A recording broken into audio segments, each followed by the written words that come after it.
Assalamualaikum warahmatullahi wabarakatuh. Halo sahabat SJTV dimanapun berada, gimana nih kabarnya? Semoga hari ini sahabat SJTV selalu dalam keadaan sehat dan tentunya juga tidak lupa bahagia. Nah, pada episode pertama Sapa Nakes kali ini, saya Lukman Handoyo dan rekan saya Wulan akan menemani sahabat SJTV semua untuk membahas isu-isu seputar kesehatan terkini bersama dengan para tenaga kesehatan. Nah, Mbak Wulan, kalau kita ngomongin isu kesehatan kan banyak banget nih. banget. Salah satunya yang lagi booming ini terkait dengan COVID-19. Benar, Nah, itu sampai jadi pandemi tuh ya. ya, Mas betul Lukman, banget. Banyak banget nih misinformasi atau informasi-informasi yang kayaknya nggak benar. Benar yang sering banget. banget kita dengarkan. Bener banget. Nah, dari mulai penyakitnya, pencegahannya, penularannya, bahkan vaksinnya kemarin juga sempat ini ya banyak hoaxnya katanya. Bener banget. Semuanya itu dan rata-rata kabar hoax itu awalnya justru dari kepanikan masyarakat yang sebenarnya belum tahu banget ya tentang COVID-19 ini. Masyarakatnya udah terlanjur panik, menelan bulat-bulat informasi yang belum tentu benar. Iya, betul banget.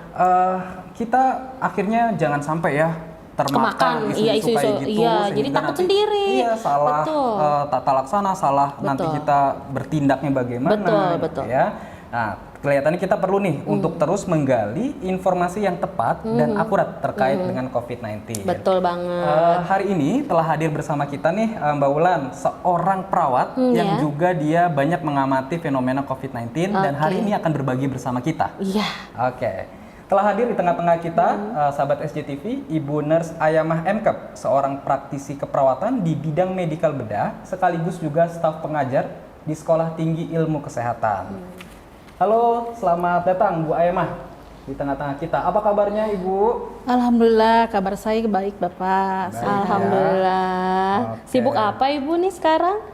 Oh, sekarang ini saya selain juga menjadi staf pengajar di Stikes Widya Dharma Husada Tangerang, dulunya saya pernah menjadi perawat di Rumah Sakit Islam Jakarta Cempaka Putih. Perawat. Wow, Iya. keren ya. Oke, langsung jadi praktisinya Bu ya, Iya. terjun langsung mengelola pasien gitu Iya, ya. lama juga Pak. Kurang lebih 20 tahun saya di Rumah Sakit Islam Jakarta Cempaka Putih. Iya. Kasus apa Bu yang paling sering ditangani Bu? Oh, waktu itu kasus neurolog juga. Kemudian di paru-paru juga ada, di TB paru karena ada ruangan yang khusus merawat untuk pasien TB paru. Saya pernah menjadi perawat di ruangan TB juga. Kemudian saya juga pernah dinas di ruangan model praktek keperawatan profesional. Ya, sehingga saya juga di situ pernah membimbing mahasiswa S1 keperawatan dalam praktek manajemen keperawatan. Ya, selain itu juga saya pernah bekerja di Rumah Sakit Islam Jakarta di pencegahan pengendalian infeksi, juga di komite keperawatannya Pak. Iya. Oke, berarti pas banget ya Mbak Wulan ya. Betul. Pernah jadi di ruang paru-paru, Iya. kemudian juga pencegahan infeksi tadi Iya. ya. Nah, pas dengan topik kita hari ini. Benar, pasti berkaitan pengalamannya dengan, banyak ya, banget. pencegahan COVID-19 nanti mungkin akan banyak Ibu akan berbagi ilmu dengan kita gitu ya. Iya. Kemudian tadi juga katanya Ibu sebagai staf pengajar. Iya. Ya, gimana tuh Bu?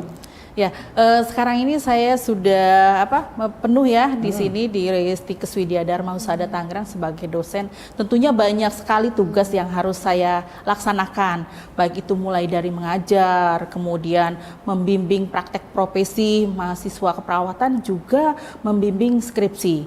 Nah, tentunya pada saat ini ya pada masa pandemi mengajar itu juga enggak hanya mengajar tatap muka tetapi online. Nah, ini juga perlu keuletan sama ketelitian kita.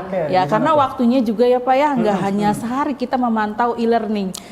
Itu seminggu. Jadi begitu padatnya dalam waktu ini. Nah, kemudian juga saya punya tugas juga tadi membimbing mahasiswa untuk profesi keperawatan. Nah, ini juga saya harus bisa membagi waktu. Misalnya di hari Senin sampai Jumat itu kan harus benar-benar ya saya memantau e-learning. Misalnya pada pagi hari saya standby-in mulai dari jam 9 itu sudah megang e-learning Pak. Nah, itu juga di sela-sela itu juga sebagai saya ibu rumah tangga juga harus bisa membagi waktu nih. Karena saya sendiri punya anak yang masih harus dipantau. Masih MI kelas 6 Pak. Masih MI kelas 6 SD ya, setara dengan SD ya. Setara dengan SD. Nah, ini kan pada masa pandemi ini anak-anak belajarnya online. Nah, iya harus dipantau juga. Jadi saya harus mengatur waktunya. Selain itu, misalnya untuk bimbingan skripsi, nah ini kan perlu keuletan juga ya. Betul. Jadi kadang-kadang lebih sering lagi, nggak hanya waktu Senin sampai Jumat, tapi mungkin Sabtu Minggu itu saya pakai untuk bimbingan skripsi. Iya. Totalitas Ibu ngajar juga gitu ya? Iya, itu Pak. Oke, baik. Berarti walaupun online justru malah ruwet nih waktunya Iya, nyimbangin betul. Karena harus ada jam berapa sampai jam berapa. Kalau nggak gitu malah nggak kejar mungkin Bu ya? Iya, bener. Oke. Padat banget Ibu kita yang satu ya. narasumber Online kita. ini malah kayaknya perlu banget manajerial waktunya ya. Betul. Narasumber-narasumber kita. Baik, Ibu Ayamah, kita ingin tahu lebih banyak terkait dengan masalah kesehatan yang sedang in, yaitu COVID-19, terutama terkait dengan pencegahannya gitu ya. Nah, nanti akan kita bahas lebih lanjut Ibu berkaitan dengan hal tersebut. Setelah pariwara berikut, sahabat SCTV, kita akan kembali lagi tetap di Sapa Nakes.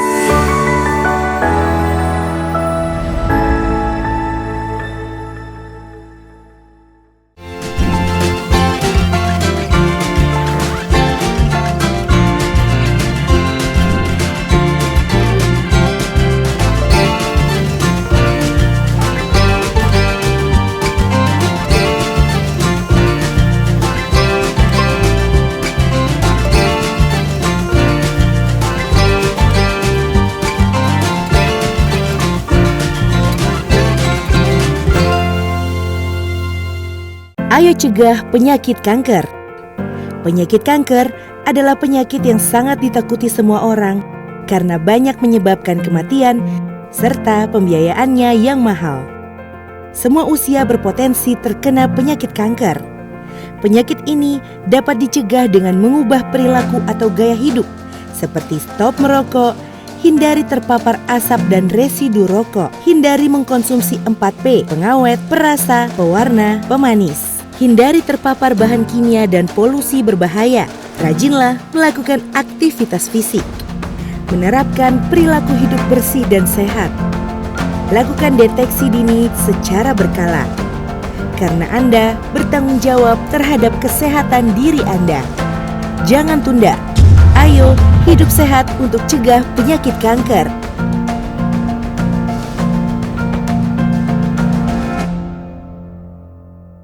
Masih ada yang khawatir divaksinasi. Iya Pak kata orang-orang kalau habis divaksinasi suka demam, kemerahan, bengkak di tangan nih. Tapi itu kan cuma sementara Pak, nanti juga hilang sendiri. Emangnya sampean udah divaksinasi? Nah, masih takut sama efek samping? Jangan khawatir, umumnya setelah vaksinasi akan timbul reaksi, itu merupakan hal yang wajar. Kembali lagi di Sapa Nakes, masih bersama Ibu Nurse Ayamah, bintang tamu kita yang luar biasa hari ini. Baik Bu Ayamah, kita hari ini akan berbicara terkait dengan COVID-19 gitu ya. Sampai hari ini masih hangat sekali. Bener diperbincangkan banget, ya Mbak bener Ulan ya. banget. Sebenarnya bisa diceritakan Ibu apa sih COVID-19 itu dan bagaimana cara penularannya, karena memang pasiennya banyak banget ya sampai jadi pandemi seperti ini. Ya, penyakit COVID-19 atau infeksi coronavirus itu disebabkan oleh virus corona yang menyebabkan beberapa gejala sampai nanti mengalami gangguan sistem pernapasan, bisa juga menjadi gangguan pernapasan yang lebih hebat. Yang dari Wuhan itu ya, Bu, yang corona. Ya. Oke. Jadi infeksi coronavirus ini pertama kali ditemukan di Wuhan. Ya, Cina. Dan kemudian berkembang ke negara lain ya, itu di Thailand, kemudian di Jepang, Korea Selatan, Malaysia, Amerika Serikat, termasuk negara kita, negara Indonesia. Nah, coronavirus juga ini disebut dengan corona yang berbentuk mangkok, ya, Apa tuh, Bu? crown corona. Nah, kemudian untuk penularannya ini bisa kita bersentuhan langsung atau kontak langsung dengan pasiennya, ataupun beberapa benda yang terkontaminasi. Ya, terkontaminasi dengan droplet dari pasiennya, baik itu bersin maupun batuk yang dilontarkan oleh pasien. Oleh karena itu, makanya kita harus menjaga jarak ketika kita berdekatan dengan pasien tersebut. Oke, baik. Makanya tadi karena berawalnya dari Wuhan, Iya. kemudian jadi nyebar bahkan di Indonesia sudah kemarin kasusnya naik turun gitu Bu ya. Iya, betul. Nah, karena memang penularannya masif sekali, cepat Iya, sekali begitu cepat ya Bu sekali. ya. Oke, dari benda, kemudian dari mana lagi Bu? Bersin. Bersin, batuk, Oke, makanya kemarin pemerintah sempat menggaungkan untuk jaga jarak. jaga jarak, betul. Oke, baik Bu Ayamah. Nah, berkaitan dengan COVID-19 ini, kalau nih Bu, ada orang atau masyarakat yang terinfeksi COVID-19, apa sih Bu yang bisa kita lihat tanda atau gejalanya? Ya, tanda dari gejala penyakit infeksi corona atau COVID-19 ini sangat bervariasi ya, mulai dari ringan sampai gejala yang paling berat, yaitu seperti pneumonia. Dari awal misalnya pasien sudah terinfeksi virus corona, biasanya didapatkan pasien-pasien tersebut itu demam. Jadi suhu badannya ini 38 derajat sampai 40 derajat Celcius. Kemudian pasien juga pilek, nah batuk-batuk, bersin. Ada juga badannya itu ngilu, nyeri. Nah, ngilunya ini sangat berbeda sekali dengan penyakit yang lain. Dia merasakan nyeri atau ngilu yang sangat hebat gitu. Oh, gitu Iya. ya. Selain itu, pasien juga bisa mual. Dan mualnya ini yang didapati oleh pasien, yang dirasakan mualnya sangat berbeda, nggak seperti gastritis penyakit mah biasa. Oh, gitu. Iya, sampai dia itu nggak mau makan, mulutnya terasa Pahit, apa? pahit. Ketika dia Oh. menelan juga tenggorokannya terasa sakit karena tadi kan ada nyeri juga di daerah tenggorokan. Sampai juga pasiennya itu mengeluh sesak nafas. Nah, nanti akhirnya bisa bergejala seperti pasien yang mengalami pneumonia. Nah, ini yang sangat dikhawatirkan. Oke. Iya, Berarti seperti memang itu. cepat sekali ya Bu ya, Ya, si benar. virus ini langsung menyerang ke saluran pernafasan begitu Iya. kontak ya Bu ya. Ada juga pasien yang mengalami diare, Pak. Diare. Iya, makanya tadi yang saya bilang gejala orang ini bervariasi. Ada yang juga yang mengalami gangguan organ penciuman, dia jadi tidak bisa mencium bau.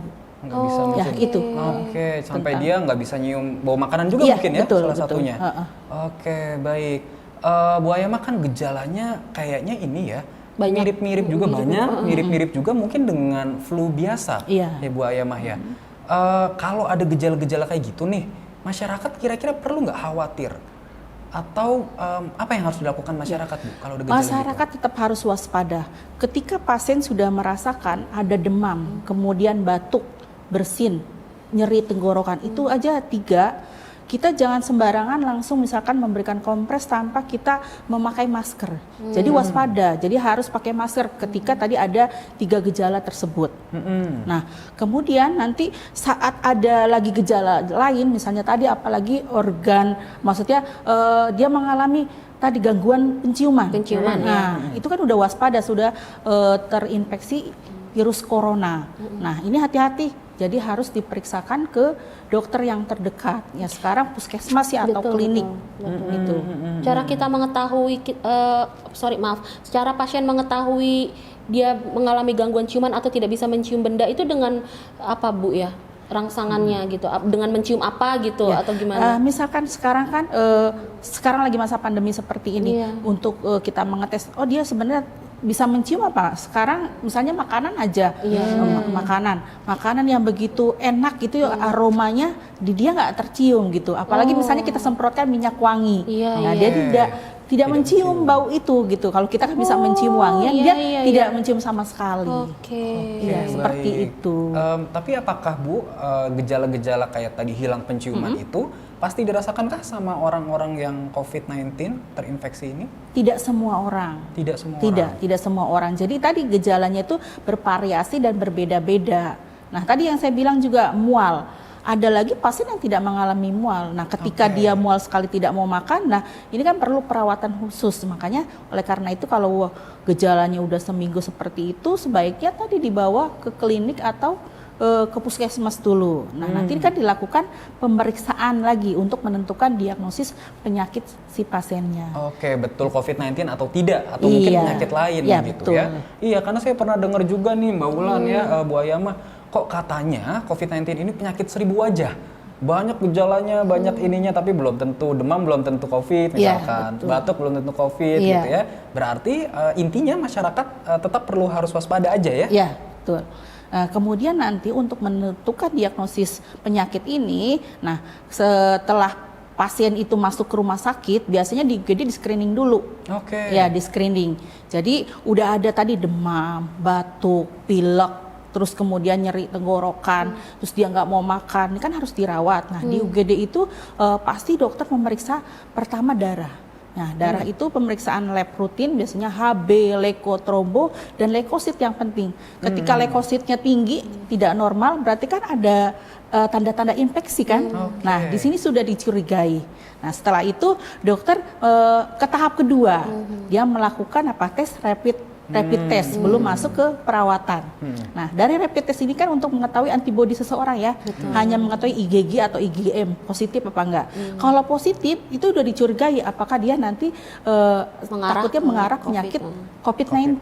Nah, setelah ini nanti setelah masuk ke area isolasi COVID, nanti pasien juga 2 hari kemudian dicek tadi swab PCR. Ini yang sangat menentukan sekali.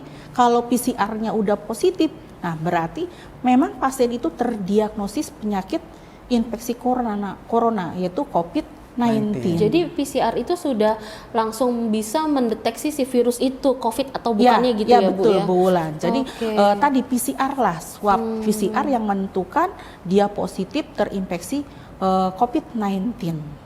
Gitu. Ada PCR, Bu ya. Iya. Nah, kalau kita ngomongin ini Mbak Wulan, tadi kan alat deteksinya banyak banget. Tapi ternyata nih di pinggir jalan juga sekarang banyak banget nih Bu Ayah. Iya, drive-thru. Cek swab antigen, swab antibody, kemudian PCR gitu ya. Apakah harus langsung selalu ke PCR? Atau bagaimana? Atau bisa bertahap dulu? Bertahap dulu. Tadi yang saya bilang, kalau di UGD untuk menentukan pasien ini COVID atau belum, jadi tesnya yang pertama rapid. Atau misalnya tadi swab antigen juga boleh. Jadi untuk menentukan antibodi seseorang, jadi IgG atau IgM-nya kelihatan positif atau enggak. Ketika dia positif itu udah dicurigakan dia terinfeksi COVID-19. Nah, nanti selanjutnya tadi yang menentukan adalah tes PCR-nya ya. Iya, PCR-nya. PCR ini yang paling tahap akhirnya. Akurat. Jadi untuk Kemenkes juga pada pasien-pasien yang dirawat itu adalah yang menentukan PCR. Dalam 1 minggu dicek PCR, nanti 1 minggu lagi udah tahap kedua minggu harus juga dicek PCR. Selain itu ada lagi ronsen. Jadi ronsen torak itu penting. Jadi gambaran pada pasien-pasien yang terinfeksi corona atau COVID-19, gambaran ronsen toraknya adalah pneumonia. Ya, pneumonia, rata-rata pneumonia. Gambarannya pneumonia. Tapi belum tentu kalau misalnya dia pneumonia tidak dicurigakan COVID-19, tapi harus tadi dicek swab PCR yang menentukan. Artinya pasien-pasien yang terinfeksi COVID-19 ini gambarannya memang kebanyakan pneumonia, tapi belum tentu juga gambarannya harus pneumonia. Gitu ya. Tapi kita lihat lagi ke PCR tadi ya, Bu ya. Iya, betul. Pak Lukman, sebenarnya saya masih agak tergelitik dengan cara penularan si COVID ini. Kalau misalkan pasiennya ini sudah positif ya COVID, Bu, keluarganya nasibnya gimana? Karena kan mereka satu rumah, maka jaraknya juga sangat dekat, bahkan tidur satu ruangan, gimana ya, Bu ya? Ini yang tentang isolasi mandiri di rumah. Tentang cara gimana ya, Bu, pengeluaran? Kalau pada pasien-pasien yang maksudnya gejalanya tidak terlalu berat, misalnya cuma hanya demam, batuk pilek biasa, terus tidak mengalami mual, dia masih mau makan, itu bisa isolasi mandiri di rumah. Asalkan begini, punya tempat kamar tidur yang khusus. Kalau dia 2 lantai, itu bisa yang isolasi mandiri ditaruh di lantai atas. Nah, di lantai atas. Nah, saat dia perlu makan bagaimana? Itu bisa diketuk aja pintunya. Jadi misalnya nih sarapan pagi jam 8, ketuk aja pintu, taruh makanan di depannya. Pintunya. Nah, nanti kemudian yang menyediakan keluar. Jadi benar-benar nggak boleh kontak hadapan, memang nggak boleh, nggak boleh. Okay. Nah, kemudian misalnya jamnya untuk jemur, nih kan. Berjemur kan di sinar matahari itu penting ya. Sekitar jam 9, jam setengah 10 pagi itu pasien boleh keluar tapi harus tetap pakai masker. Tapi di ruang area atas aja di lantai 2. Nah, keluarga yang pasien dibawa saat dia berjemur jangan mendekat, itu tidak boleh. karena takutnya nanti akan terjadi kontak dengan pasien COVID. Tapi sebelumnya kan nggak tahu tuh Bu keluarganya, apa perlu tes swab sampai PCR juga? Benar, Oke. perlu tes dulu PCR. Karena kalau waktu juga pemerintah menggalakkan untuk PCR ini mudah di puskesmas juga, Ya, harganya banyak ya. terjangkau atau Oke. bisa tidak ada biaya ya untuk Ya, yang ya. kasus-kasus seperti ini, yang isolasi mandiri. Artinya memang perlu didiagnosis dulu ya Iya, dengan betul. alat-alat tadi. Iya. Bener dia positif, kemudian gejalanya ringan, boleh di rumah gitu ya Bu Ayamah Iya, ya? boleh di rumah. Kalau nggak punya rumahnya lantai atas seperti itu, Iya, itu itu boleh gimana tuh, Bu? boleh dibawa juga tapi berlainan kamar. Oke. Nah, tentunya juga harus tadi penjagaannya ketat. Yang saya bilang ketika dia ingin memberi makan, ketuk pintunya, terus kemudian yang mau ngasih makan juga saat dia keluar tidak boleh kontak, harus keluar dari area si pasiennya seperti itu. Kira-kira selama berapa lama tuh begitu Bu? Kan gejalanya ringan nih. Iya. Nah, kasus-kasus yang sering dirawat di rumah sakit yang harus diisolasi itu biasanya 2 minggu. 2 minggu ya. Jadi misalnya pada saat 1 hari dia sudah masuk, nah itu kan udah dinyatakan dengan rapid test tadi positif. Untuk akuratnya 3 hari kemudian di rumah sakit dites lagi PCR. PCR-nya positif. Nah itu dipantau, dikasih obat-obatan, kemudian perawatan dengan baik. Nah 1 minggu lagi itu dicek lagi PCR. Itu yang menentukan adalah PCR. Nah misalnya PCR yang pertama masih negatif. Nah kemudian terus berlanjut dokter itu memberikan pengobatan. Obat-obat ini harus diminum secara rutin oleh pasiennya. Nah kemudian nanti di minggu kedua itu terakhir juga pasien harus dilakukan tes PCR lagi. Nah, misalnya PCR-nya masih negatif nih Pak, tapi gejala pasiennya ringan, mau makan, batuk sudah tidak ada demam, ronsen toraknya juga nggak sampai pneumonia nggak berat. Betul. Nah, ini biasanya boleh dipulangkan, tetapi isolasi mandiri, kemudian makan minumnya dengan baik, obat-obatan juga diminum secara rutin, nanti boleh isolasi mandiri di rumah. Setelah itu nanti 1 minggu kemudian pasien harus dicek PCR lagi lewat puskesmas. Nanti misalnya dinyatakan positif tuh udah yang minggu ketiga. Nah, pasien juga kan masih tetap harus makan atau minum obat dengan baik. Nah, ini juga dipantau oleh dokter puskesmasnya. Selanjutnya seperti itu sampai dia sembuh total. Sampai sembuh total gitu ya. Artinya memang ada pengecekan berulang kali yang tadi juga harus dilakukan secara berkala, kemudian harus sampai PCR-nya menunjukkan hasil yang negatif ya. begitu ya. Nanti biasanya kalau udah negatif yang kedua itu benar-benar pasien sudah dinyatakan positif dan boleh kontrol kalau dia mau ke rumah sakit, boleh ke poli yang biasa gitu. Jadi bercampur dengan pasien yang lain yang non COVID karena tadi hasil PCR-nya sudah negatif 2 kali. Sudah PCR-nya negatif 2 kali ya. Tapi gini Mbak Wulan ya, kan banyak juga nih Bu Ayamah di masyarakat kita yang mungkin dia berkali-kali udah PCR tapi kok ternyata nggak kunjung menunjukkan hasil yang negatif. Nah itu kira-kira gimana? Padahal gejalanya sudah tidak ada. Nah, ini juga kan tergantung dari beberapa pasien. Ada yang mengalami seperti itu. Nah, biasanya pemerintah atau dokter juga menganjurkan untuk tes lagi sekali lagi. Kalau dia udah 3 kali nih masih negatif, tetap harus dilakukan tes PCR itu sampai hasilnya negatif. Kalau udah negatif baru dinyatakan sembuh oleh dokter dan tidak ada gejala lain. Oke, baik. Tapi memang keluarga juga harus tetap terus waspada ya, Iya. meskipun gejala tidak lagi menunjukkan. Iya, Seperti itu. Baik, menarik sekali Mbak Wulan. Sangat menarik sekali, perbincangan seru kita sekali bersama obrolan Bu kita. Ayamah karena COVID-19 ini memang terus jadi menjadi momok ya. betul pandemi bagi masyarakat. iya, dan kalaupun udah nggak pandemi lagi pun pasti tetap kita harus waspada karena kita nggak pernah tahu karena gejalanya mirip sekali dengan batuk flu, ada yang mirip sekali dengan gangguan saluran pencernaan ya Bu ya.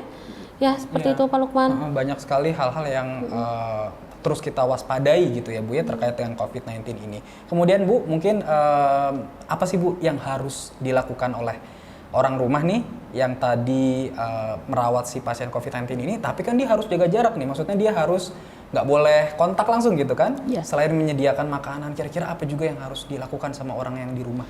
Kita langsung ke tahap pencegahan aja ya Pak ya. Saya akan menjelaskan tentang pencegahan yang harus kita lakukan terkait dengan penyakit COVID-19 ini. Oke, berkaitan dengan pencegahan gitu ya Bu ya? Ya, jadi Oke. yang pertama adalah cuci tangan. Cuci tangan ini sangat penting bagi kita, nggak hanya untuk tenaga kesehatan, tetapi masyarakat penting untuk mencegah terjadinya COVID-19. Saya akan cuci tangan, kemudian apa lagi Bu Ayamah kira-kira? tadi jaga jarak, Jaga jarak, cuci juga tangan. penting. Berapa meter Bu jaga jaraknya? 2 meter. Oh, 2 meter. Ya, minimal 2 meter ya. Oke. Oke, baik. Berkaitan dengan cuci tangan, jaga jarak, kemudian mungkin ada beberapa hal lain juga yang perlu diketahui ya juga nanti oleh saya keluarga akan ya. jelaskan lagi. Oke, baik, ditahan dulu Bu Ayamah karena kita akan komersial break terlebih dahulu. Tetap bersama kami di Sapa Nakes.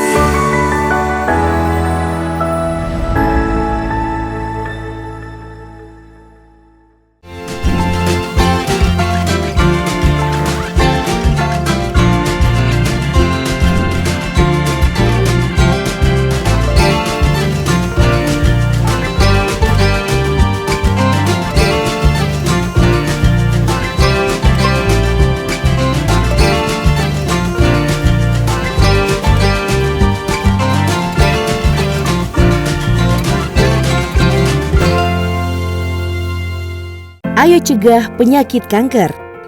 Penyakit kanker adalah penyakit yang sangat ditakuti semua orang karena banyak menyebabkan kematian serta pembiayaannya yang mahal. Semua usia berpotensi terkena penyakit kanker.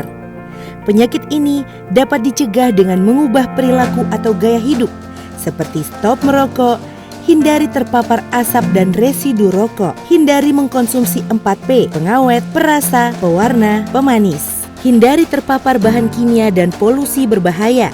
Rajinlah melakukan aktivitas fisik. Menerapkan perilaku hidup bersih dan sehat. Lakukan deteksi dini secara berkala. Karena Anda bertanggung jawab terhadap kesehatan diri Anda. Jangan tunda. Ayo hidup sehat untuk cegah penyakit kanker.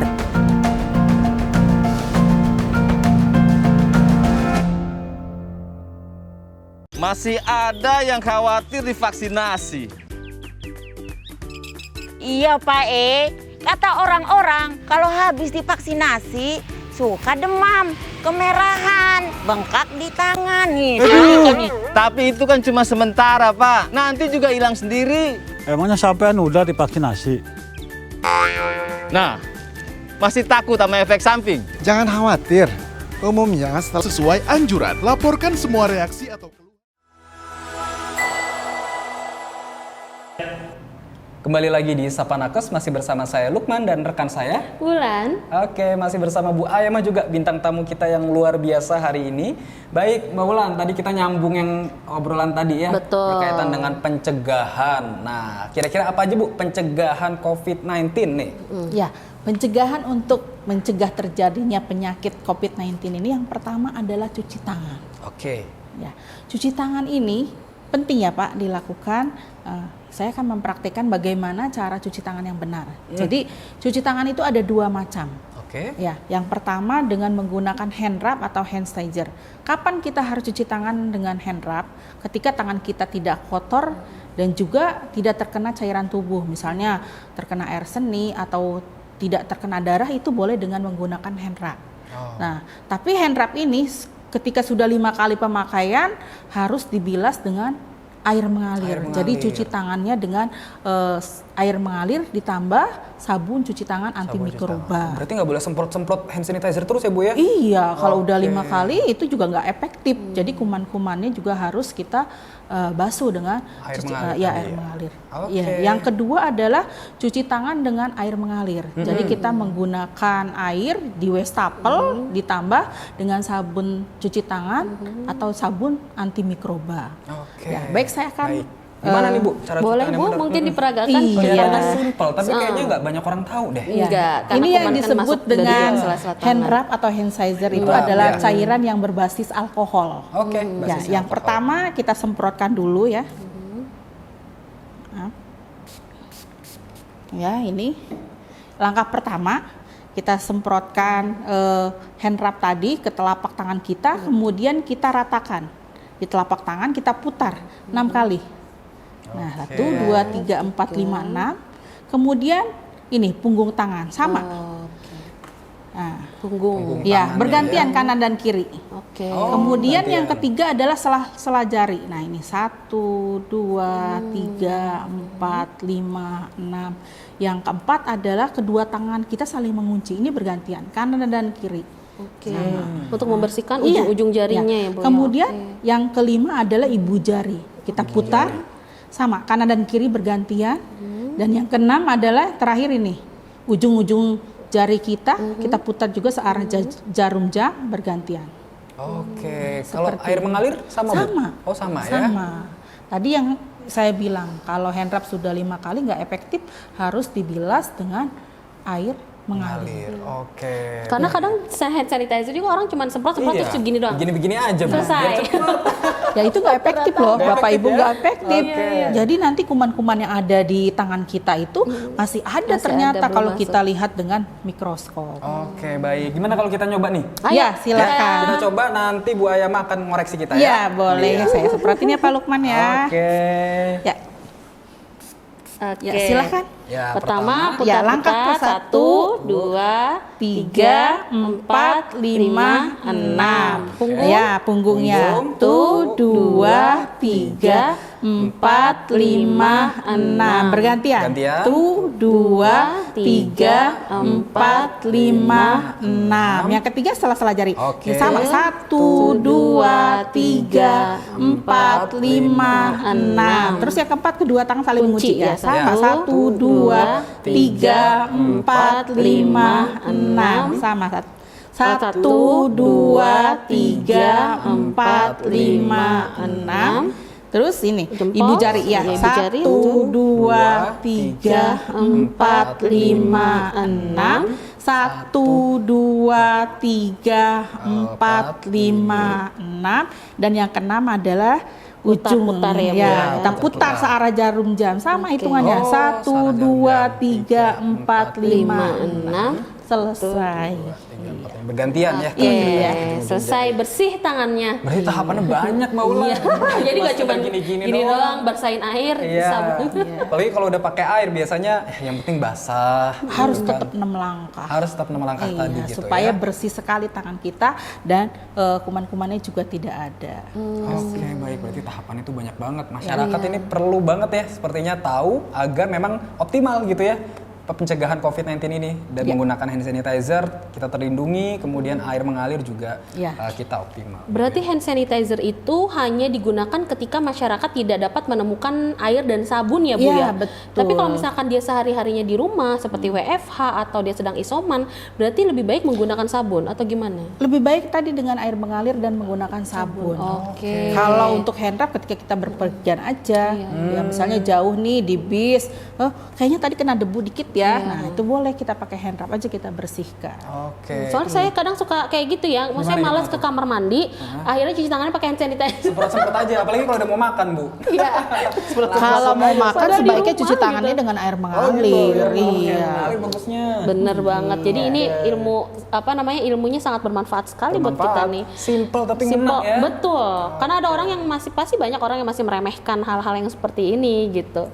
Oke, luar biasa sekali nih Bu Ayama. Terus Bu, cuci tangan, pakai hand rub, air mengalir. Kira-kira ada nggak kewaspadaan lain atau pencegahan lain? Ada. Yang kedua, ketika kita batuk atau bersin, nah ini juga kita harus waspada, tidak boleh sembarangan. Nah, ada caranya.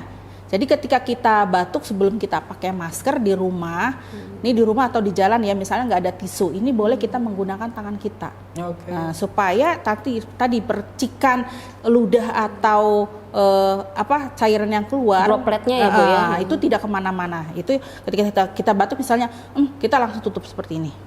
Oh. Nah, itu diharapkan ini cairan atau droplet tidak kemana-mana. Nah, apabila ada tisu, gunakanlah tisu. Ya, kita gunakan tisu. Ini kalau bisa tisunya kita lipat, kita sesuaikan dengan area mulut kita. Nah, kita misalnya batuk, langsung kita tutup. Jangan dibiarkan begitu saja. Tutup. Nah, kemudian ini juga nggak boleh langsung dibuang begitu aja. Kita lipat dulu. Nah, baru kita buang ke tong sampah. seperti Oke, itu. baik. Jadi nggak asal mual-mual atau tadi langsung ditutup, langsung buang, nggak boleh Bu ya? Nggak boleh. Oke. Terus setelah itu tangan kita perlu pakai hand sanitizer lagi apa Ya, gimana? kalau ada air mengalir lebih baik cuci tangan dengan air mengalir karena kan ini takutnya kita juga kena percikan ya. Betul. Oke. Tadi kan kalau ada percikan kita harusnya dengan air mengalir bukan dengan hand rub. Oke, berarti hand rub tuh benar-benar hanya diperlukan aja ya. Iya, Benar-benar baik. kalau misalkan Kalau kita lagi ada di air- jalan kali ya. Betul betul. Kalau ada air malah lebih bagus air ya. Iya, jadi daripada jangan air. males untuk cuci tangan pakai sabun dengan air Iya, mengalir. kena apa namanya percikan gitu Bu ya, cairan. Berarti memang harus ketemu air mengalir, tidak boleh menggunakan hand rub begitu ya. Oke, baik. Kemudian Bu, nyambung juga tadi katanya kalau misalkan bepergian kita harus waspada. Kalau ada nggak sih tips-tips atau mungkin apa namanya masukan dari Bu Ayamah gitu ya pada orang-orang di era pandemi COVID-19 ini, tips bepergian aman nih. Ya, saya lanjutkan dulu tadi ya. Oke, Tadi kan oke. baru 2 Oh, tuh. 2, ada lagi, Iya, Bu? ada. Apa lagi nih kira-kira? Nah, tadi etika batuk sudah saya jelaskan. Yang ketiga adalah kita harus menjaga jarak. Oh, jaga jarak. Menjaga jarak. Jauh-jauh Mbak Ulan. Nah, tadi kan khawatirnya kalau saya nggak penularan masuk COVID kamera itu ya. lewat droplet. Nah, kita Oke. jangan berdekat-dekatan. Jaga jarak minimal 2 meter. 2 meter ya? Bu? Iya, Oke. sekarang itu kita kan sudah vaksin juga ya. Iya. Nah, kita juga harus pakai masker. Oke. Masker. Jadi kalau bepergian, keluar rumah atau kemana-mana itu harus pakai masker. Itu pencegahan yang keempat. Yang kelima, ketika kita sakit atau sudah merasakan ada gejala, itu sebaiknya tidak boleh keluar berpergian. Tetaplah kita di rumah. Oke. Nah, selain itu kita juga harus menjaga kesehatan kita dengan makanan-makanan yang bergizi. Tentunya makanan ini nggak perlu yang mahal ya, daging misalnya, terus sayuran yang mahal-mahal. Tapi tahu tempe juga bisa, telur ya, bayam ya, itu kan penting. Buah-buahan juga perlu kita makan dengan baik. Untuk buah-buahan juga nggak boleh yang jangan yang terlalu mahal ya, itu sesuaikan aja dengan uang Kantong kita, kita, ya ya. kantong kita gitu ya. Buah belimbing boleh, jambu boleh, yang penting ada asupan vitamin kita. Oke, baik. Artinya makan sehat, nggak perlu mahal. Iya betul. Biasanya untuk COVID-19 ini sendiri, Bu, vitamin apa sih yang paling banyak digunakan untuk di masyarakat? Bu? Iya. Vitamin C. Vitamin C. Iya, oke. jadi jeruk, nah, apalagi selain jeruk, bisa jambu. Iya, Nah itu iya. juga jambu biji yang warna merah itu kan penting sekali ya. Oke. Jadi ada penelitian juga untuk wabah COVID ini, jus jambu merah bisa kita buat untuk ramuan, maksudnya asupan juga untuk menjaga imunitas. Selain itu kan sekarang juga banyak itu jamu-jamuan kunyit gitu ya. Nah itu kan penting untuk daya imunitas tubuh kita supaya kita tercegah dari penyakit COVID-19. Oke, baik. Ya, berkaitan dengan itu Bu, tadi katanya ada jamu-jamuan, ramu-ramuan, atau kalau masyarakat sering nyebutnya empon-empon Bu. Iya benar, empon-empon ya. Itu berarti pencegahan atau mengobati Bu? Kalau yang itu Bu? Bisa pencegahan, bisa juga mengobati ya. Kalau dari pengalaman itu, jadi sekarang lagi masa pandemi, kita kan harus menjaga imunitas tubuh kita. Jadi tadi selain kita harus makanan-makanan bergizi, kemudian juga banyak makan vitamin C, tentunya dari buah-buahan, bisa juga tadi dari empon-empon yang kita buat.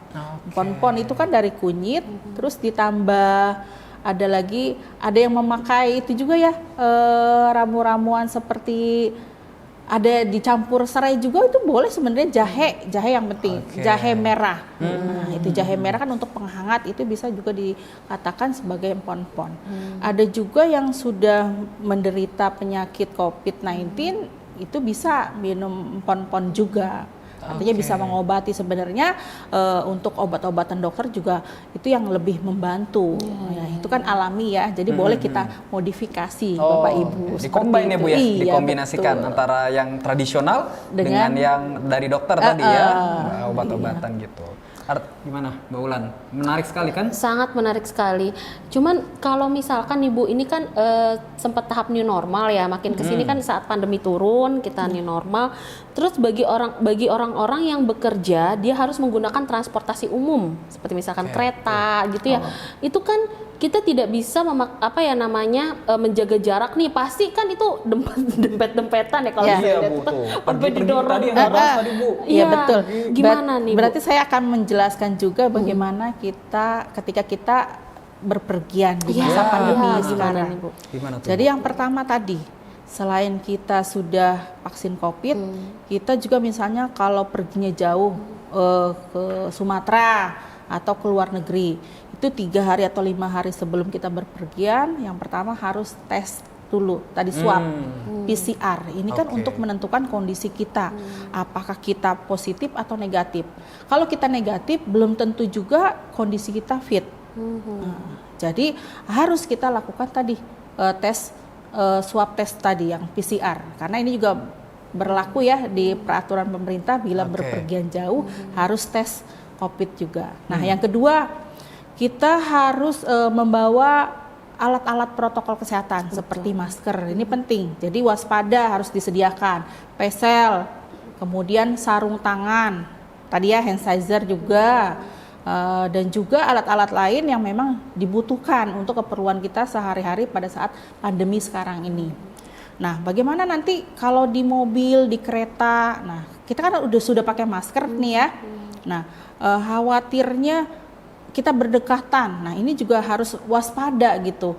Kalau ada yang batuk atau bersin, ya kita jangan terlalu dekat. Itu kan juga menjaga jaraknya harus diperhatikan ya, Bu, Bapak. Nah, kemudian misalnya sabuk pengaman nih, kotor atau enggak, ini kan juga harus diperhatikan. Jadi sering-seringlah kita menggunakan hand rub. Atau kalau ada air mengalir, ya itu cuci tangan. Nah, dengan air mengalir itu sangat penting sekali. Ya, ada lagi tips berpergian. Nah, ketika kita misalnya berpergian jauh di Padang, misalnya Sumatera, terus kita mau memilih tempat-tempat rekreasi. Nah, itu gimana tuh? Itu yang pertama pilih lokasi yang memang harus menerapkan protokol kesehatan.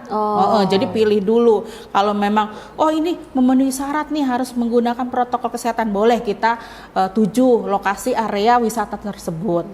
Kemudian yang kedua, juga kita harus tahu misalnya lingkungannya bagaimana gitu, baik nggak sirkulasi udaranya. Kalau misalnya terlalu pengap ya jangan, nanti khawatir kan ya, apalagi banyak kerumunan. Ini harus kita hindari kerumunan ini. Nah, terus yang keempat tadi ya penting kembali lagi cuci tangan. Jadi di mana-mana di area wisata itu hand rub atau hand sanitizer harus tetap kita bawa, Pak. Ketika nggak ada air mengalir, terus tangan kita juga tidak terlalu kotor, ya gunakan hand rub atau hand sanitizer untuk mencuci tangan kita. Nah, kemudian misalnya, jauh nih wisatanya, terus tangan kita kotor, udah kemana-mana, lari-lari atau jalan-jalan, nah itu juga perlu cari kamar mandi, sehingga kita harus cuci tangan dengan air mengalir, agar tadi tangan kita tetap bersih, terhindar dari kuman, dan akhirnya kita selalu waspada dengan wabah pandemi ini. Bu, kalau misalkan tadi saya ada ini ya, kalau misalkan kita mau travelingnya lintas pulau gimana, Bu? Misalkan saya mau naik pesawat gitu ya kan, ya kan bisa pasti kan. Ya. Itu gimana, Bu? Ada nggak tipsnya? Hampir sama ya. Jadi yang pertama, apalagi ini berpergian jauh keluar negeri, tadi tes PCR dulu, itu yang menentukan. Jadi kalau kita negatif, itu kan boleh kita pergi. Nah, kemudian areanya kalau transportasi tadi udara, memakai pesawat terbang. Nah, di dalam pesawat juga tadi pakai masker, jaga jarak diperhatikan. Kebersihan lingkungan, baik itu di pesawat belum tentu itu bersih sekali, pasti ada debu-debu. Jadi tetap harus bawa hand rub. Kalau misalnya kita memang butuh pesel ya, takut kenapa-napa ya pakailah pesel. Nah, yang penting lagi setelah kita pergi dari luar negeri, itu harus melakukan karantina selama 1 minggu, penting. Karena di kan kita rumah atau kita pilih penginapan? yang baik. Kalau misalnya memang di rumah itu nggak ada siapa-siapa lagi, boleh kita gunakan rumah. Tapi kalau ada orang lain ya sebaiknya tadi cari apartemen atau hotel sesuai dengan budget kita ya. Oke, iya. Malah kalau nggak salah, sekarang kalau dari luar negeri udah diarahkan gitu Bu ya? Iya. Ya mau ke karantina di mana gitu ya? Ngikutin peraturan tersebut gitu ya. Jadi emang karantina penting karena kita kan habis dari luar negeri banyak kita kontak, nggak Iya, hanya dengan betul. satu orang, Betul. tapi berbagai negara kumpul di situ. Secara tidak langsung pasti ada sesuatu ya. Nah itu harus dilakukan karantina. Oke, baik. Jadi memang tipsnya banyak sekali Mbak Wulan. Kayak tadi sudah disebutkan juga sama Bu Ayamah. Sebenarnya walaupun swab antigen kita atau PCR kita negatif, kalau kita nggak enak badan malah harus mengurungkan niat untuk pergi ya Bu ya? Iya betul. Lebih banyak istirahat saja di rumah. Istirahat saja di rumah. Itu yang paling penting yang harus kita putuskan. Oke. Kalau kita memang fit dan benar-benar hasil swabnya negatif, baru kita mau ke Turki, kita mau jalan-jalan kemana, it's keliling okay. Eropa, gitu ya Mau kan? ya? Mau banget dong. Oke, luar biasa sekali Bu. Tipsnya banyak banget tadi yang sudah disampaikan. Nah, Bu, kira-kira kan tadi Bu juga sempet nih nyinggung soal gaya hidup sehat, Mbak Wulan, pola hidup sehat. Selain makan, Bu, ada lagi nggak yang mungkin dari aktivitas fisiknya atau olahraganya? Nah, olahraga juga penting. Tadi ya, di masa pandemi ini, misalkan kita orangnya itu cepat lelah. Jadi gunakanlah tadi berjemur di pagi hari. Ya kurang lebih jam 9 atau setengah 10, nggak lama-lama, cukup 15 menit kita berjemur. Itu kan sama juga dengan olahraga ringan, sambil jalan-jalan lah di depan area rumah juga boleh Pak. Nah selain itu juga kalau kita memang badannya fit, ya dalam waktu 1 minggu, ini kan aktivitas berat ya, mengajar, terus misalnya ada lagi kepentingan lain. Nah, sempatkan di hari Minggu itu kita jogging lah, jalan-jalan gitu ya. Di taman yang nggak begitu ramai itu boleh, tapi tetap harus pakai masker. Oke. Berat ya Bu kayaknya Bu kalau olahraga. Banyak masyarakat yang kayaknya mau bangun pagi tuh susah banget ya, karena kan mungkin capek kerja gitu ya dan lain sebagainya. Menumbuhkan motivasinya tuh berat, tapi ternyata olahraga tidak mesti harus yang berat-berat fitness gitu enggak ya, yang kayak bodybuilder gitu enggak, cukup ya. dengan jalan santai atau lari-lari kecil ya. Bisa. Cukup lari-lari gitu aja sambil berjemur gitu ya Bu ya. Iya betul. Oke, baik. Ada lagi nggak Bu kira-kira tips untuk biar kita gaya hidupnya sehat nih di era pandemi gini Bu? Betul. Ya, kalau kita suka senam, silahkan dilakukan senam dengan baik. Senam juga nggak perlu 3 jam, tapi misalnya 30 menit senam ringan dengan mengikuti musik-musik yang ringan, tapi kita happy sambil kita berolahraga, itu juga bisa kita lakukan. Misalnya badminton kalau yang laki-laki, nah itu kan misalnya setengah jam juga cukup ya, di depan rumah bisa kita lakukan di hari Minggu pagi. Bisa sekarang apalagi nih, bersepeda. Bersepeda ya nih, lagi ngetren banget. Iya, jangan jauh-jauh bersepeda di area taman aja. Nah ini kan bisa dilakukan ya, baik pada dewasa, anak kecil, bisa juga lansia, tergantung dari kemampuan dia menggoes sepedanya. Jadi saking ngetrennya bersepeda itu udah banyak loh tempat-tempat yang bisa jadi car free day tiap weekend ya. Itu banyak tentunya juga spot car free, walaupun kemarin juga sempat ditutup katanya. betul. Nah, tapi ternyata di komplek pun nggak masalah ya Bu ya, nggak mesti harus car free day ya, walaupun itu juga bisa menjadi opsi kita dalam melakukan aktivitas fisik atau olahraga gitu ya Bu ya. Oke, Mbak Wulan. Kalau misalkan untuk remaja nih Bu ya, anak muda kan suka kongko-kongko tuh, nongkrong-nongkrong di kafe gitu. Ada nggak sih Bu tipsnya biar supaya tetap aman? Ya, tips yang aman untuk anak-anak muda yang sering nongkrong yang Kan ada pertama, depan tuh pasti kan ya. Yang pertama kita harus beritahu juga ya, masker ini penting, apalagi Tetap ya. sekarang di masa new normal ini, mendekati new normal, masker sebenarnya harus 2 loh Pak yang dipakai itu.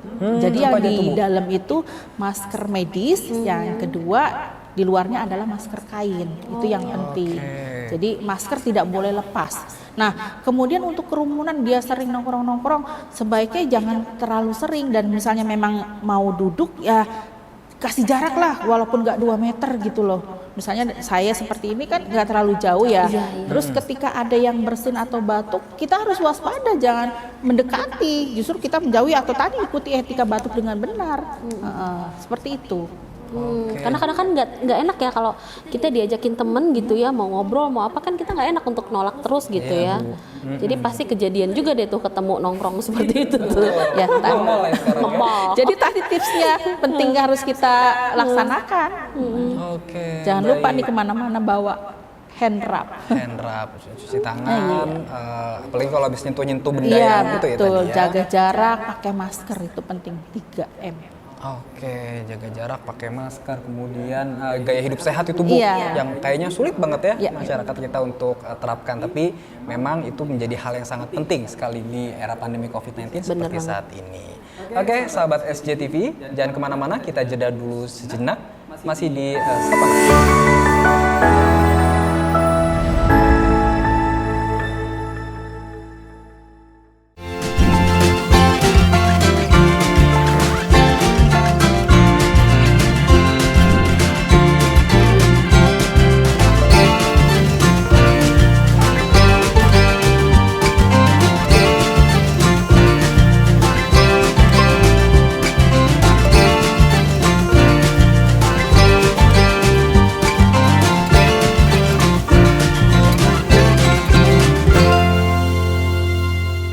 Ayo cegah penyakit kanker. Penyakit kanker adalah penyakit yang sangat ditakuti semua orang karena banyak menyebabkan kematian serta pembiayaannya yang mahal. Semua usia berpotensi terkena penyakit kanker. Penyakit ini dapat dicegah dengan mengubah perilaku atau gaya hidup seperti stop merokok, hindari terpapar asap dan residu rokok, hindari mengkonsumsi 4P, pengawet, perasa, pewarna, pemanis. Hindari terpapar bahan kimia dan polusi berbahaya. Rajinlah melakukan aktivitas fisik. Menerapkan perilaku hidup bersih dan sehat. Lakukan deteksi dini secara berkala. Karena Anda bertanggung jawab terhadap kesehatan diri Anda. Jangan tunda. Ayo hidup sehat untuk cegah penyakit kanker.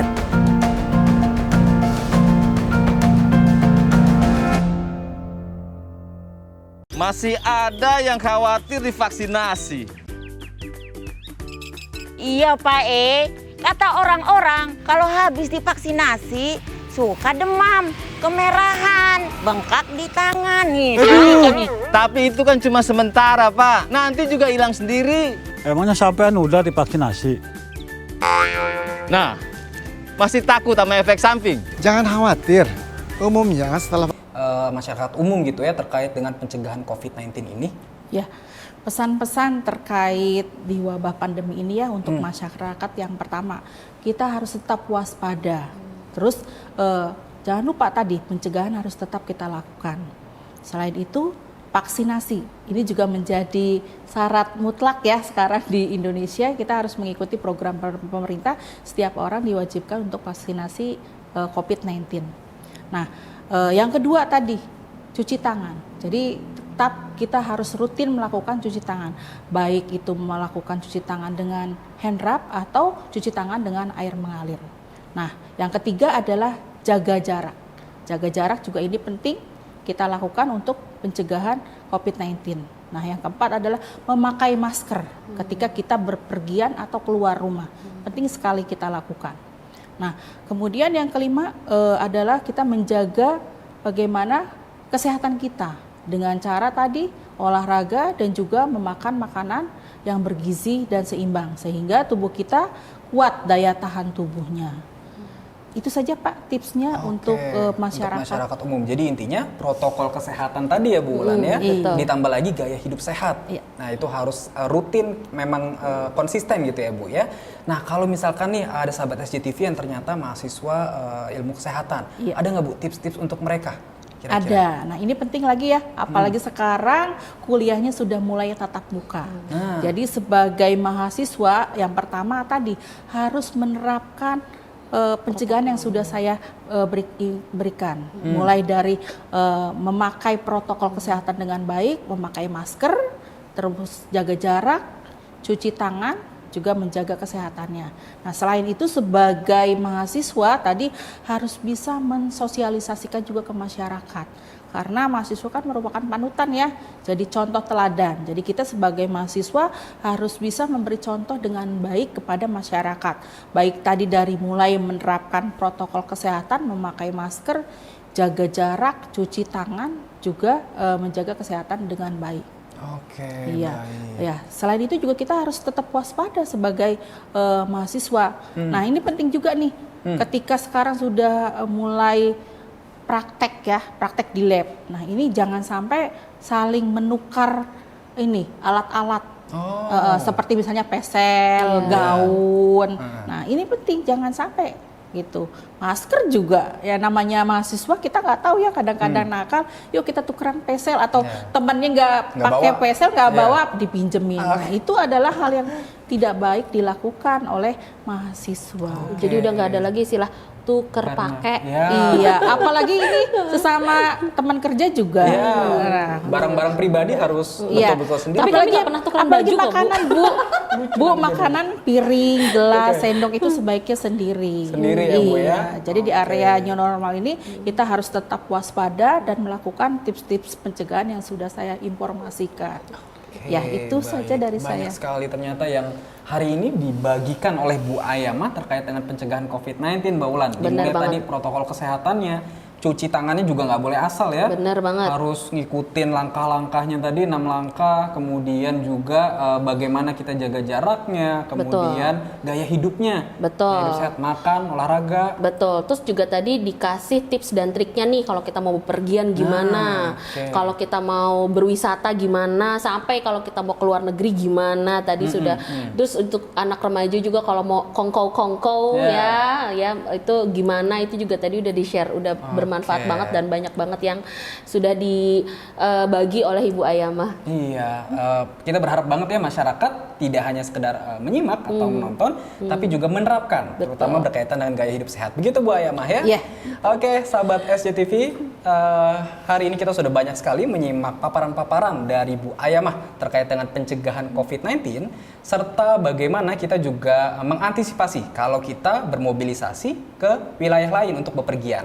Penting sekali bagi kita untuk terus menerapkan gaya hidup sehat serta protokol kesehatan di era pandemi COVID-19 seperti saat ini. Baik, Bu Ayamah, terima kasih atas kesempatannya hari ini sudah berkenan hadir.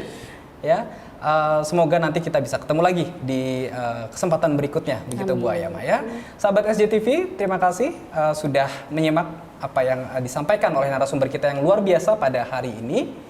Akhir kata, saya Lukman dan rekan saya Wulan pamit undur diri, sampai jumpa di episode berikutnya. Salam Sapa Nakes. Wassalamualaikum warahmatullahi wabarakatuh. Waalaikumsalam warahmatullahi wabarakatuh.